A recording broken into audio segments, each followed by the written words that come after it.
Welcome to our posts. Today we will see stories of r/malicious compliance. I'm not allowed to take Ubers unless it's to the main airport? Fine. This happened years ago. In Toronto, there's a small island airport close to downtown and then the full-on Pearson International. Once every 2 weeks or so I'd have to travel, so I'd usually book my flight through the island airport since it would be cheaper, and my office was downtown, so it took literally 15 minutes to get to, and there's no real customs or anything. You can show up 30 minutes before your flight depart time and be good to go. If my flight was at 1 p.m., I'd leave the office at noon and make it with time to spare. One day I get my expense request denied for the Uber that took me to the airport because it was close enough to walk, and as per company policy, taxi and Uber is only for Pearson. This was all over $12, which I was doing for months. Okay, fine. Next flight I booked in Pearson. The ticket was $900 instead of $400. I paid $70 in an Uber to get there instead of $12, and I had to leave work a full 3.5 hours before my flight to make it through check-in, security, etc. to get to my gate in time. Usually I'd be on some sort of call leading up to my flight, but here I couldn't do any work at all. Sorry team, I'm unavailable for the rest of the day because of company policy. Come back and I'm asked why my expense report was double the usual amount I'd put in. It's because I can't expense a $12 Uber to Billy Bishop Airport, and I'm not going to walk for 40 minutes in my suit and dress shoes in the middle of January in the snow. 2 months later it's now cost them $2,000 plus over what I'd normally have spent. Some of the flights in that time were over $1,000 versus the $400 at the island airport. Finally I get an email one day saying I can take whichever flights I deem best based on my judgment, and that any amount under $700 is auto-approved at the island airport. Now I get to eat a nice meal and sometimes upgrade myself to premium seats and still fall within budget. Next story. You want eye contact? Okay, sir. Background: I used to work retail in a DVD and CD store that rhymes with Manatee, Australia. We had computers that we could use to find certain titles and artists in the store if we had it in stock, or we could even order from any of the other 300 plus stores in the country and have it shipped to the store. Many people would use this for older CDs or collector items that were harder to get. One day an older bloke came in asking about a certain smaller 80s rock band that I can't remember. I looked on the computer for him and was able to track down their album names, which of those albums he wanted, located the album in stores around the country, and got his details to enter into the computer for when the albums arrived in store so that we could contact him. He thanked me and said that he was so happy that we could get these albums in for him, and left the store. The next day I get called into the boss's office because of a customer complaint. It was and is my only ever complaint in any job for the past 9 years of working. He had rang up and complained that while my service was lovely, I didn't make enough eye contact when I was using the computer. Cue malicious compliance. 3 days later he came in because he had another band he wanted to order. Luckily, I was working. As soon as he walked in I greeted him with the biggest smile and looked him straight in the eyes. When he asked for if we had any of his band in stock, I typed it into the computer while maintaining direct eye contact. It took me about 4 tries to find the right keyboard letters, as I wasn't that great at touch typing. He was starting to get annoyed, but he didn't voice it. Then I had to search what store location these albums were at. That took another couple of attempts to type. I turned the computer monitor around to the point it looked like it was going to snap off. I had to move displays from the counter, which took more time, but finally I was able to set it up at such an angle that I could read it off with a quick glance but also still maintain eye contact. At this point he started to squirm and look away, but I was only beginning. Next was his details and taking his deposit, normally $10. It took me a solid 6 attempts to enter his details into the system, as you had to select each box to type in, and that was hard considering I wasn't looking. At this point he had gone rather quiet and was looking at his shoes. When he handed me his money, I still maintained direct eye contact and even dropped it accidentally out of my hand, which then led me to awkwardly slap around on the counter until my hand found it. Wouldn't want to break that eye contact looking for a few coins. After all the typing attempts, it took me an extra 10 minutes to serve him all because I couldn't look at what I was doing. To this day I've seen him a couple of times, but he won't come to my register and he doesn't make eye contact or hides in the aisles until I'm busy with another customer. A shame really, he had such lovely brown eyes. Next story.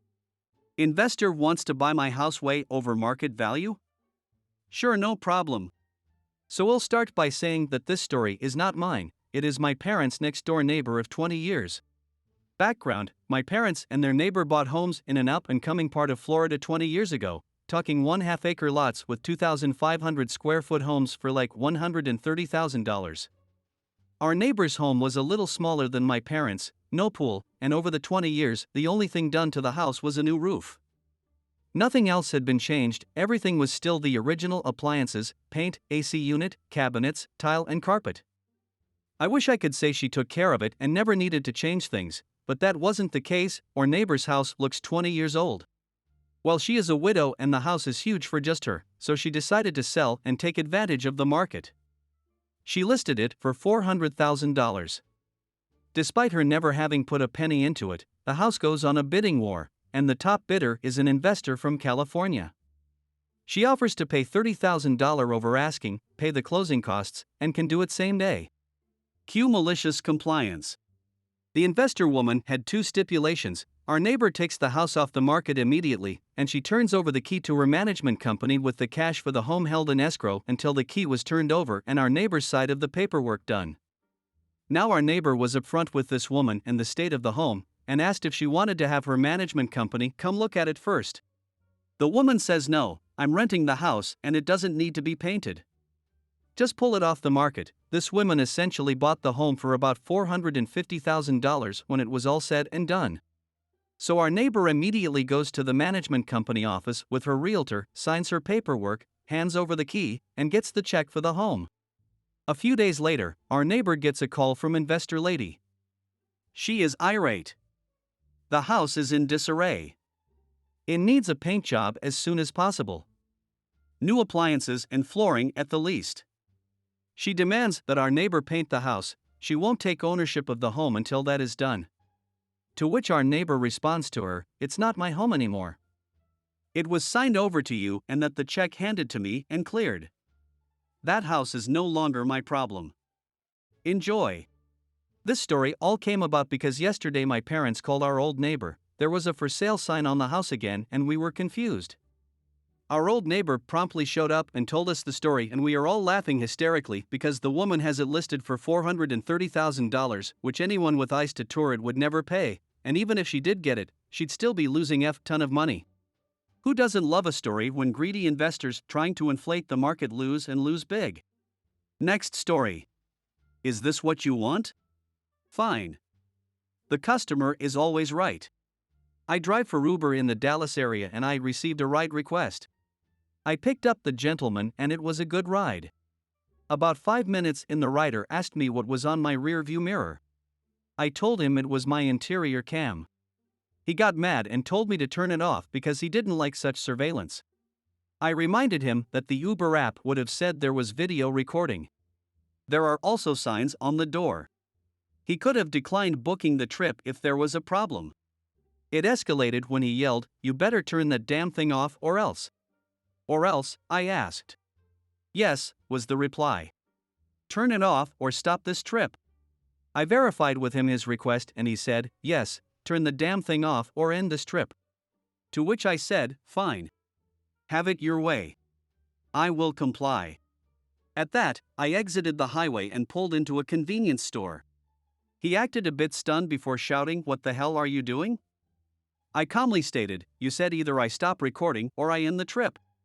As I have no intention of stopping the recording, I am letting you out here." That did not go well for him as he started screaming and hurling vituperative abuse beginning with F, questioning my parentage, and although correctly guessing my sexual orientation, was rather rude about it. I calmly ended the trip as per his request. That was the compliance. Here's the maliciousness, which although I'm very capable of, I rarely do. When ending the trip on the app, I gave him a 1-star rating as we can't give a 0. As he really was getting on my last nerve, I added feeling unsafe and abusive rider. As he continued to rant, I pointed to a police car that just pulled in and told him, "If you don't leave my car immediately, then perhaps you might want to explain why not to that nice officer." After getting a few more cutting jabs and getting out, he tossed his open protein drink at my head, hitting the headrest and spilling all over the floorboard. It was that time I got a text message from Uber support asking if I was alright. I said I was. They told me his account was suspended and asked if I could send the video clip to him. I said I would and also mentioned the mess. Uber support told me to just send them a picture and he would be charged a $75 cleaning fee, which I got within an hour. So I did exactly what the writer wanted, but due to his petulant behavior, he got a cancelled Uber account and it cost him $75. If he would have just left, I wouldn't have done a thing but play stupid games. Win stupid prizes. I hope you guys like this video. If you did, make sure like, comment, share and subscribe the channel or posts.